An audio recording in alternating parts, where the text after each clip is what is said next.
All right, so I'm going to do the U-Try-Its from sections 7.2 and 7.3 because a couple people had some problems with, I think, some of the later ones. All right, so the videos go through the examples, but there were never any solutions to the U-Try-Its. So we'll just look at all the U-Try-Its.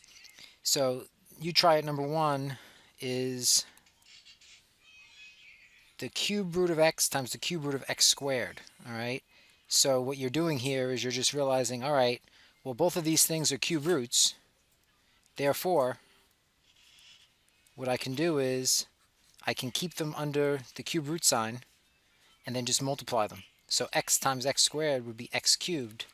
So I really have the cube root of x cubed, and the cube root of x cubed is just going to be x, right? Because, I mean, one way to think about it is you're doing that business with the fractional exponents, and you're saying, all right, well, the power becomes the numerator and the root becomes the denominator. So this is really x to the 3 over 3, and x to the 3 over 3 is just x to the first, which is just, of course, x.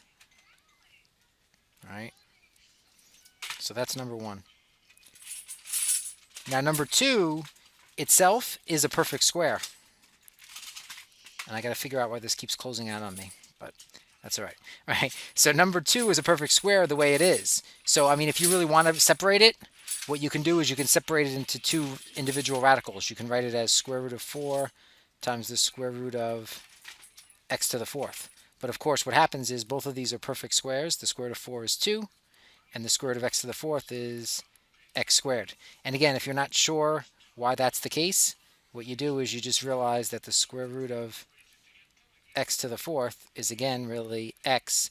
The power becomes the numerator, and the root, which isn't there, but it's really a 2, becomes the denominator. So it's just x to the 4 over 2, and x to the 4 over 2 would just be x squared. All right? So there we get 2x squared. And then number three. Now, number three is the first one where the idea is to actually multiply it out, right? Because the square root of 6x to the fifth, the square root of 6x, they really can't be simplified. I mean, I guess you could say that you could simplify the square root of x to the fifth to something, but you really can't do much here. So what I would do is I would just put these together under a single radical and multiply them. So I do 6 times 6, I get 36, and then x to the fifth times x is x to the sixth. And now this is just like number two. These are both perfect squares, right? The square root of 36 is a perfect square, and the square root of x to the sixth is a perfect square. So this is just going to be 6x to the third. And again, why is that the case? Because the square root of x to the sixth is, again, x to the 6 over 2. Now, again, if you're saying where did that 2 come from, the 2 is really right there. But when it's a square root, you assume that that's a 2, right? So, I mean, you're not wrong if you write that. It's just that it's not needed because you assume that that's a 2. So then you're really doing x to the 6 over 2, which is, of course, x cubed. So that's number three. Now, 4 is the one that somebody specifically asked me the question on. The thing you got to take note of here is that this is actually a cube root. So this is one of those ones where you're going to break it up into two sides, right? You're going to break it up into a perfect side and then what I refer to usually as a remainder side.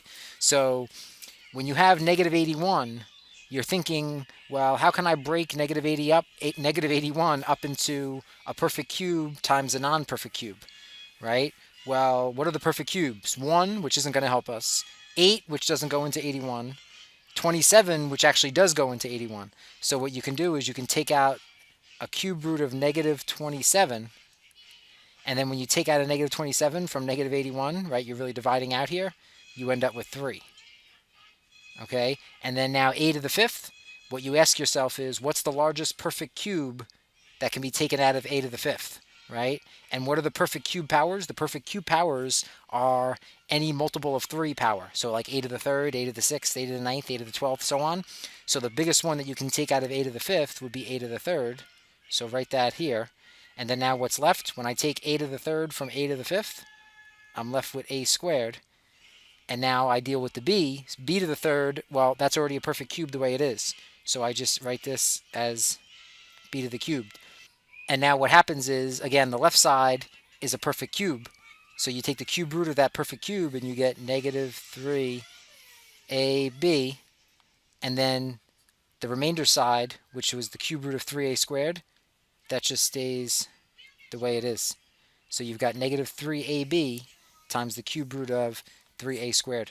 And really, another thing that you should do when you get to that middle step here, when you were here, what you should have done really is just to check, make sure that when you multiply negative 27a cubed b cubed times 3a squared, you actually get negative 81 a to the fifth b cubed, just so you know, to make sure that you divided correctly, right? So you can always check division by multiplication.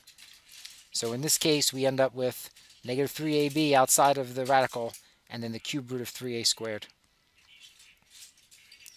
So that was a little bit trickier. And then now 5 and 6 are just combining the like radicals. The problem is, you look at these and you're going to say, well, they're not like radicals. Not yet, but they'll become like radicals. So the square root of 3 is the square root of 3. The square root of 12, and I'm going to skip steps here because I don't want to make this video like 20 minutes long. So the square root of 12 was really the square root of 4 times the square root of 3, which is 2 square root of 3. And the square root of 27 was the square root of 9 times the square root of 3, which is 3 radical 3. So these are actually all like radicals. That's 1 radical 3 plus 2 radical 3 plus 3 radical 3, which is 6 radical 3. Okay? And now this one, 3 radical 5 minus 2 radical 12 plus 3 radical 3. Well, radical 5 will not break down at all, but radical 12 will, into square root of 4 times square root of 3, which is 2 square root of 3. So I have negative 2 times 2 square root of 3, which is going to be negative 4 square root of 3. And then the 3 square root of 3 stays the same. And now, out of these three terms, only 2 are going to combine. So the 3 radical 5 just stays the way it is. And then negative 4 radical 3 plus 3 radical 3 will be negative radical 3. And now this was rationalizing the denominators, right? So the idea of rationalizing the denominator here was, if you just have the square root in the denominator, how can you get rid of it? Just multiply numerator and denominator by the same thing, right? So the numerator is now going to be 6 square root of 3, but the denominator is actually going to be 11, and then the square root of 3 times the square root of 3, the 3 just comes out of the radical sign, so it's really just 3, right? Or you can look at it like it's the square root of 9, which is 3. So I have 6 square root of 3 over 33, but of course this can reduce a little bit because 3 will go into both of them, so I really have 2 radical 3 over 11, right? Because 3 goes into 6 twice and 33 11 times. All right. Now 8 is the first one where you have to use this idea of a conjugate, which you actually did see already in the last unit, I guess. Was that the last unit? Oh no, I'm sorry. That's in this unit again. It comes up again in this unit with the imaginary numbers, right? The square root of 3 plus 2, if you want to clear that radical from the denominator, what you do is you multiply by the conjugate, which would be square root of 3 minus 2. That's going to get rid of that radical sign. But again, since you do it in the denominator, you got to do it in the numerator also. So it's radical 3 minus 2 in the numerator also. Now, the numerator you can really leave in factored form if you really want to. It's probably safer to do that. So leave the numerator as square root of 3 times the square root of 3 minus 2. But now the denominator, what happens? This is technically a FOIL problem, right? But the O and the I cancel, which is the whole idea of multiplying by the conjugate. So the square root of 3 times the square root of 3 is 3.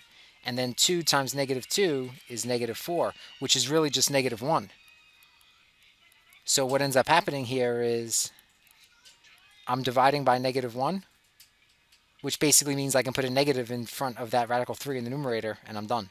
Right? If you divide by negative 1, it's really the same as multiplying by negative 1. So this is really negative square root of 3 times radical 3 minus 2. Right? Now, if you look at an answer key for a problem like this in like a textbook, they're probably going to multiply it out, and they're probably going to write negative 3 plus 2 radical 3 as the answer. But really, I think this is actually a better form in the factored form. Right? But again, technically, a lot of times people will say, well, it's not simplified because there's parentheses in it. So, right? Whether you multiply it out or leave it in that factored form, either one is just just as well. All right, so that was your U try it's from 7.2, 7.3.